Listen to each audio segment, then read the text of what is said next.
पूरा नेपाले फूक दिया सब। जेनजी सब जेनजियों ने देश को पूरी तरह बदल दिया, मारा सब दौरा दौरा प्रधानमंत्री वित्त मंत्री को पानी में भीगा भीगा मांगा बरसाती बेंग ऐसे। यही जरूरी है एकदम। नेपाल का नेता सब एकदम मनबड़ हो गया था, हर जगह का नेता मनबड़ है। इंडिया का अलग सिनेरियो चलता है, हम लोग एक ट्रैप में फंस चुके हैं। इंडिया के नेताओं का आप कुछ नहीं कुछ कर सकते, उसका रीजन है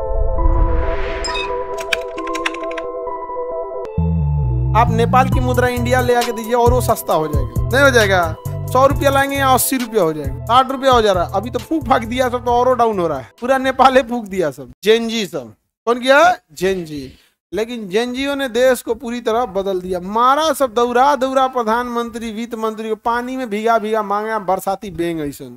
यही जरूरी है एकदम। इन लोग कहता ये नेपाल वाले जो आते थे ना, नेपाल का नेता सब एकदम मनबड़ हो गया था सब, हर जगह का नेता मनबड़ है सब। इंडिया में तो क्या है ना, इंडिया में आप ऐसे नहीं सही, इंडिया का अलग सिनेरियो चलता है। इंडिया के नेताओं का आप कुछ नहीं कुछ कर सकते। इंडिया के नेताओं को आप कुछ भी हो जाइए, आप रत्ती भर बाल बाका नहीं कर। उसका रीजन है जनसंख्या इतनी ज्यादा है, आप पढ़ लिख के कितना कर पाइएगा? वो 20% की कैटेगरी में आइएगा, 80% अभी वही है सब दारू पे वोट देने वाले। आप क्या कर दीजिएगा? तो इंडिया की पॉपुलेशन इतनी ज्यादा है ना कि आप समस्या समझिए, हम लोग एक ट्रैप में फंस चुके हैं, जाल में। क्योंकि इंडिया की 80% आबादी ऐसी है जो डिपेंडेंट है, उसको कोई मतलब नहीं है GDP, infrastructure, road map, RBI repo rate, infrastructure, capital investment, ये कोई मतलब नहीं है। एयरपोर्ट बनवा दी तो हमरा का, उससे हमरा की मूल। तो अब आपको लगता है कि देश में बदलाव होगा, वो 20% लोग चिल्लाते हैं कि हमको क्या चाहिए, बदलाव चाहिए। ठीक है, अब समस्या समझो। लोकतंत्र में भीड़ बहुत मायने रखती है। संस्कार बदलने के लिए इनको छोड़ के ये तो बदल नहीं सकते हैं। इनके साथ समस्या समझो, ये तो इंटेलेक्चुअल है, सब कुछ है। इनकी जनसंख्या भी धीमी बढ़ती है क्योंकि ये पढ़े लिखे हैं। हम दो हमारे दो पे चले जाएंगे, हाउ जो है सब, हम दो हमारे होने दो।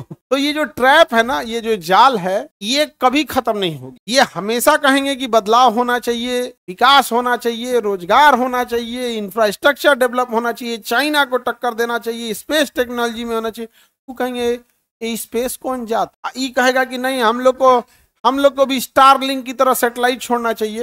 ये कहेगा तो उससे कौन चीज हमरा का मिल, तो सैटेलाइट छोड़, तो चांद पे जीतो तो हमरा का मिल। इंडिया में ये बड़ी भयानक ट्रैप में हम लोग फंस गए हैं। तो आप देखिएगा इंडिया में country in the country type का होने लगेगा। जैसे देखिए आप इसी इंडिया में रहिए, नोएडा देखिएगा तो डेवलप हो गया, गुड़गांव देखिए डेवलप हो गया, चंडीगढ़ डेवलप है, धोलेरा, अहमदाबाद, सूरत, पुणे, मुंबई, बेंगलोर, इस सब में एक हिस्सा। तो हो क्या जाएगा कि इसी में ये भी रहेंगे, इसी में ये भी रहेंगे, इनकी बात सुनी जाएगी, इनकी काम की जाएगी। समझ आ रहा है कि नहीं आ रहा? तो आप गौर करके देखिए यही होता है। अब जैसे नेपाल टाइप का देश तो छोटा देश है, वहां पे एक बार बोलिएगा सबको समझ में। इंडिया में तो 20 टाइप का मामला है। बंगाल का आदमी आपको सुनबे नहीं करेगा, केरल के आदमी को कोई समस्या तुम्हें पता भी है? तुम्हारे लिए केरल वाला क्या खड़ा रहेगा? तुमको पता नहीं है केरल का गवर्नर कौन होगा, मुख्यमंत्री पता नहीं होगा। तुम डाइवर्सिफाई इतना ज्यादा है, इसलिए यहाँ पे आप कुछ नहीं कर सकते। क्योंकि आप किस में आते हैं, किस में आते हैं? 20 पे।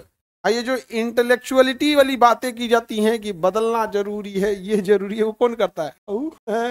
दारू मुर्गा नहीं हो दीजिएगा तब वो करे वोट देगा।